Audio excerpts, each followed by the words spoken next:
और अगले ही पल उसके चेहरे का रंग उड़ गया। उसकी आंखें फैल गई। उसने घबरा कर कहा, मैडम, इस चेक में तो करोड़ों की रकम लिखी है। रीना को लगा उसने गलत सुना। क्या बोल रहे हो तुम? इतना बड़ा अमाउंट? वो हक्की बक्की रह गई। अब शोरूम में सन्नाटा छा गया।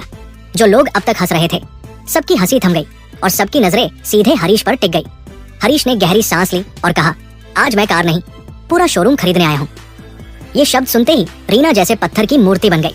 उसकी सांसें थम गई, होंठ कांपने लगे।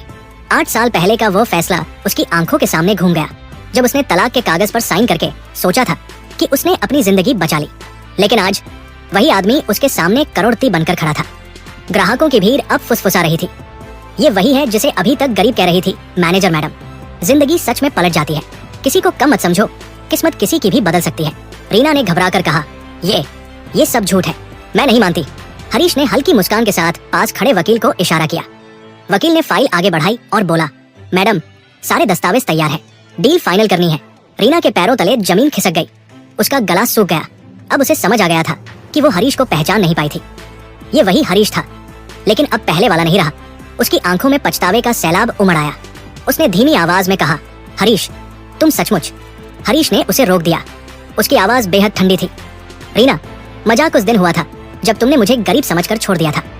मजाक उस दिन हुआ था जब मैंने तुम्हारे लिए सब सहा और तुमने मुझे दुनिया के सामने छोटा कर दिया। लेकिन आज मजाक खत्म हो गया है। शोरूम का हर इंसान खड़ा होकर उस पल को देख रहा था, मानो कोई फिल्म उनके सामने चल रही हो।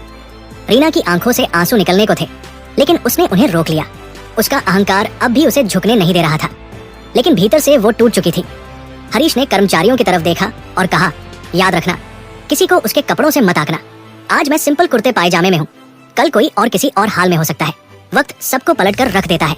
रीना अब बोलने की कोशिश कर रही थी। हरीश, मैं तुम्हें गलत समझी थी, लेकिन तुमने मुझे क्यों नहीं बताया कि तुम।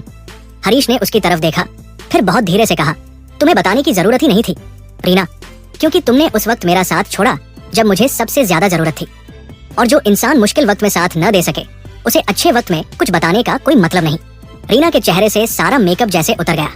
अब वो एक साधारण और टूटी हुई औरत लग रही थी, जिसने अपने ही फैसले से अपनी जिंदगी बर्बाद कर दी थी।